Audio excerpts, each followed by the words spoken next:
Salik Jaru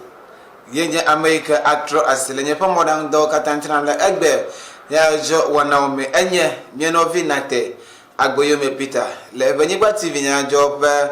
kologadi yele mjegbodom le yeme kade jesi be civis America actor na asilenye panya jo ntiapi wo adona gbo gba ocho egbe le begbepe akwaji nusilis every English is na do pe yike demogre panya jo hafina wo adogbo le tebresari yike elemia kpom le lemia pe YouTube modern wana oji kare jesi ba le Facebook atanga kpom pe do opie le tefama to kunye na jagba be ye di Ewenyigba TV le tefama yike na aklomido klikli le mia pe wana ukata me kale agbanya jo pakpaji hanama anon lady wana o malo documentary 3 le agbata podo gbanlevi wana yikenya National Health Insurance Authority to ope wana ope akpaji nemi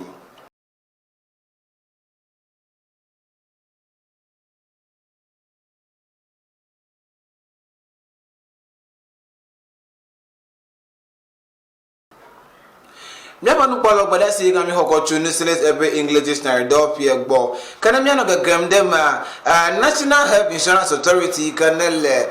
techima ikana wala bono ga japanu to gama onya mere ika odi ko globe novi ikana ugara agbata kpodo do banlevi wana ye mele pa play bla evode kema yenye akpala fa de kabla enivo aton alafa andre bla aton vo bla aton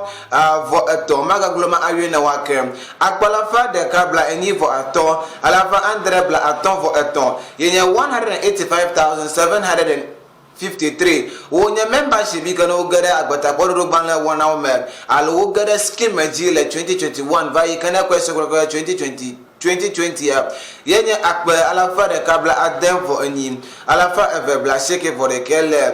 nutuop akpaji kana na prenya yo adu la meikele kola si do wom la gbata pododo gbanle viji podo opia yikanye apoto set aponsa ye de na prenya yo koblo kala yikama wugba na prenya ye ma adaje si nemi be agbata pododo gbanle viji podo opia onyamere yika wotin daje si no bi yika wo ele internal sector ikafebe wo potole edowom le jirudu pa afodoma alole won top do kwesi la rue papaji nya akbebla andre vore kala fa andre bla enivo ato yike 71,785 kana nempe meya wa novi ko poto gala open de bolu pomchu ame bubu pa asima yenya akbebla enivo eve alafa andre bla andre vore ke kana vi kana nya amechichi wa onya akbe ato na fa adenkli bla eto novi kana wole sinit gakpo dudu wana oji le techima nutoma yenya akbe ene alafa andre bla evoreke kana na pema yikana fofulero ya pakpaji ya yenya akbe aton alafa adem bla eton vo aton kana bi ka omoko hobacho we enyi koko yiwa akbe we ene alafa ene gble we deke kanya chode jesi ba adana na penya yo glo la yikama novi kana wonglon ko ye yika ogada agbata kodo do balavi wana ye ojia ele akbe bla evo aton alafa aton bla asheke vo aton yika odi ko glo ba novi kana over yika utra asile opa dudu wananti alova renew opa NHIA balanvie wa yanya akbe alafa de kabla adam alafa de kakuli adam ikanya 160,160 ikapia no bi ko over dollar opa agbalanvie lenku we modern wanawjia yanya akbe alafa de kabla etonvo alafa andre bla etonvo andre papre no vi ka over dollar opa agbalanvie ka mozanku we modern we kanya manual replacement yenya akbabla evvo andre alafa enebla evvo eto ika 27,423 yenya dudu ye pakbaji kana na mfanya ye do laika ma ono nkunele pakbabe kwakli bla evvo rekepa dudu ika kode etumele techima nuto ika na le bono ejepanu to gama kokura leika agbata koro balanvie wotin wodo ika okpada la mesenya wonti le nutoma yike dumegakpo dufio kpakple amoyike wo le edowom le donoko di hekpele assembly manola onti novi yike ne woto nutope assembly dopo nyadzɔdzɔwo le yike Ewenyigba TV Nyadzɔdzɔwo pia kpɔ gome le wana kpeɖi yike ne eyidzi le jepe nutome Ghana Health Service dopo yike le mesenya wo dzi kpɔm kakple eƒe adzɔdoha bubu hekpe ɖe eduadza wo katã ntia wo nɔ takpekpe yeme yike wo de nuwo me ne wo le afɔɖeɖe ƒe wɔnawo ƒe akpadzi ke tso ɖe dzesi be le takpekpe yeme le yike me wo ƒo ne eduadzava wo teŋge ɖe nyadzɔdzɔdɔwɔlawo dzi yike abɔtɔ apɔnsa eɖe me be togbɔ be yewo le kuxe geɖewo me to abe ale yike eʋu nanɔ yewo si yike yewo age ɖe nutome yike yewo ado bublu yewo ƒe dɔwɔna kpakple yewo ƒe nuvanyenye hena lãmesedzikpɔdɔwɔƒewo le nuto ma me menye nu yike te le edzi nyo yike wo bia kɔ tso Ghana duadza si be nɔvi yike woate ŋu akpe ɖe yewo ŋuti hena eʋudidi ne yewo le yewo ƒe afɔɖeɖe wɔnawo ƒe akpadzia ne woage ɖe nene ƒe nyamame ne yewo ke edzi yewo ɖe me be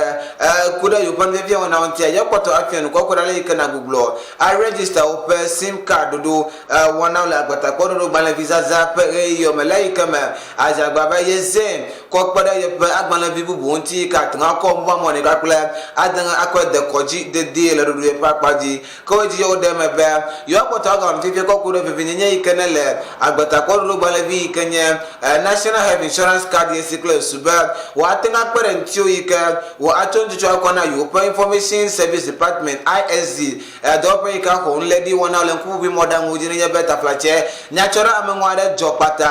le denɔkɔdzi yi kpakple le kaƒomɔzaza ƒe wɔnawo me ne yewo ate ŋu akpe ɖe ŋutio le afɔɖeɖe wɔna yeƒe akpadzi ke le aƒetɔ apɔnsa ƒe nyanua eɖe kɔ gblɔ be le yike me yekɔ kaƒomɔ nyawo kɔkɔ de mea ehie kpata be agbalẽvia madidi oa woate ŋu axɔe akɔ de mea be dukɔmevi nyenye gbalẽ ɖeka yike ate ŋu azã atsɔ awɔ woƒe dɔwɔnawo ba le yike Ghana card ƒe ɖoɖo wole edzi yim nene ke le eƒe nyadada gbɔgblɔ ŋutia eɖe kɔ gblɔ be menye sim card registration ƒe ɖoɖo ye le tome ke boŋ lãmesenyawo yike agbatakpɔɖoɖo gbalẽvia ne akpe le nɔviwo ŋuti ta aƒetɔ ye dzi yewo ɖe me be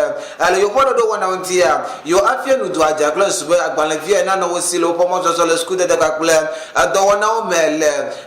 bono nutɔ me kame yike nye mɔmefia ne nutɔ yike nye aƒetɔ Benjamin Yawo Gako eɖe kɔ gblɔ be ku ɖe ɖo yike ne le tome kɔ tso dukplɔ Nana Addo Dankwa Akufo Addo ƒe dukpɔkplɔ wɔnawo ŋuti le yike me wotsɔ ɖe le me lãmesenyawo be dukɔmeviwo katã ne woage ɖe lãmesedɔwɔƒewo yike woada gbe le ŋuti ƒe make kɔ tso agbetakpɔɖoɖo gbalẽvi wɔnawo ƒe akpadzi ke le aƒetɔ Gako yike nye mɔmefia ƒe nyanua eyi dzi be togbɔ be le agbetakpɔɖoɖo gbalẽvi dzikpɔdɔwɔƒe hã wote xɔna egama nye tana ɖe le yewo si gake yewo moxɔe nɔ bobo elabe woƒe dɔwɔna zi geɖewoa menye nu yike fetu ete le babanɔ kabɔta heya yike woate ŋu akpɔ agbebolo aɖu le emea ye wɔm wole yike woƒo kuku nɔ be le ƒakpe be kpli blabɔbɔ eve ye ma ne woatsyɔ nu agba ma dzi kame yike nye ŋgɔyifia ne Techiman Traditional Council yike nye Nana Takra Aponsa II enyame ɖe yike ɖi kɔ gblɔ be National Health Insurance Authority dɔwɔƒea ne dze agba yike wo afia nu eduadza kpakple ale yike woakɔ woƒe dɔwɔƒe akɔ da ɖe anyi ʋuʋu tso dzoɖeɖe si ne kɔsra kple sube nɔvi ɖe sia ɖe yike di be geɖewo dzi hena ɖoɖo ya ne ate ŋu ayi dzi ne wo nyuie ke ne míakpɔtɔ aganɔ NHIA tɔwo ƒe nyagbɔ ne mititri le agbalẽvia ƒe akpadzia Health Service Providers le National Health Insurance Scheme ɖoɖo wɔna yewo ƒe akpadzi yike wonye dɔnɔkɔdzi yike woda agbe le nɔviwo ŋuti kɔ tso National Health Insurance Card gbetakpɔɖoɖo gbalẽ wɔna ye dzia woɖi kɔ gblɔ be le ɖoɖo geɖewo va yi dzi ɖoɖo menyame yike hefe ne yewo yike madidi oa yewo atsɔ ɖoɖo ya kɔ de tome be ne yebe eva dɔnɔkɔdzia hefe ne yewo ada agbe le ŋuti o la be yewo mogale health insurance be agbalẽwo kɔ ge le dɔnɔkɔwo dzi hu o ke le wɔna ye ƒe akpadzia nene ƒe nya ye le godom kɔ tso ɖokoesinɔ nene ƒe nyagbe yewoa wote le dodom kɔ tso ɖokoesinɔ dziɖuɖu dɔyɔƒe kpakple ɖokoesinɔ dɔyɔƒe yike ne wole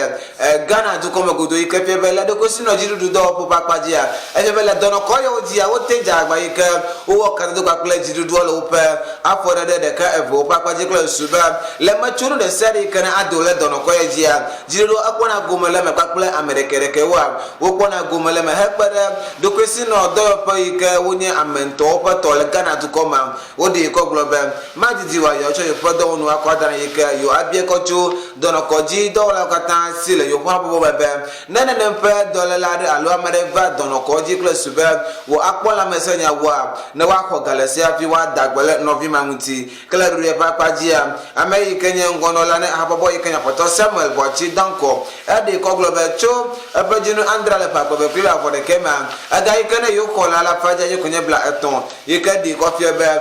cho July le 2021 badasi na bifia gamete le babanko cho health insurance agbata kododo wona ombe ne mi le Ghana to come godo kale papa be kwakle we asheke kwakle bla evieva ya ona na mi sa ko mebe yo ten konto cho kokona jiru ko cho yo pa for that one out gake jiru anga atopu yo pa after that one out le Ghana to come kale to manyati kano ko dara anyenya ba come to hospital, pray and for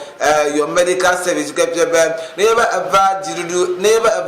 jirudu kwesi do yopo kwa kule do kwesi do yopo wa hefe ike yo adag balentio kocho atikana na wope akpachi.